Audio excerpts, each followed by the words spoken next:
For a number of years now we've been invited to sit on the board as a partner, and periodically we attend meetings, and that is our way of communicating to that part of the community what we are doing to address their needs basically and make them safer in the community.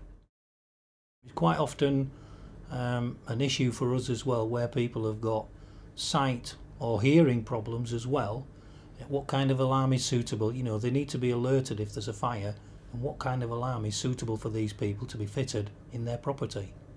For people who've got hearing issues, we've got an alarm, a typical smoke alarm with a strobe light function, so visually they're alerted that the alarm's gone off, but also there's a vibrating pad that sits under someone's pillow.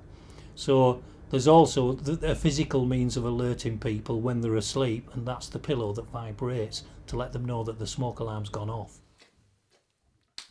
Deaf people require fire alarms with flashing lights and a vibrating pad.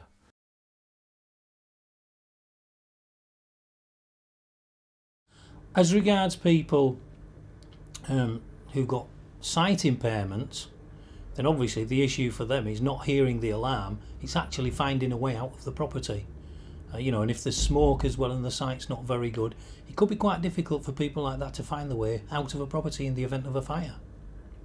And so there are different things that we can recommend, changes to the property, but one of the first things that we always say is, have you got an escape plan? Someone might not hear the alarm if they've got medication issues. You know, on a night time they might take medication, which means that they don't hear the alarm normally, no matter how loud it is. So there are certain problems connected with transmission of the message that a smoke alarm's gone off if it's the owner's responsibility. And to get around this, we've got little suggestions for people, such as a nominated neighbour scheme, where a pager is provided to a neighbour who lives nearby, and that tells the neighbour that the fire alarm or smoke alarm is activated in a property, so they can attend quickly just to make sure that the occupier in the property has been alerted, and if there is a fire, that the fire service has been called. There is another facility as well, it's the 999 text facility.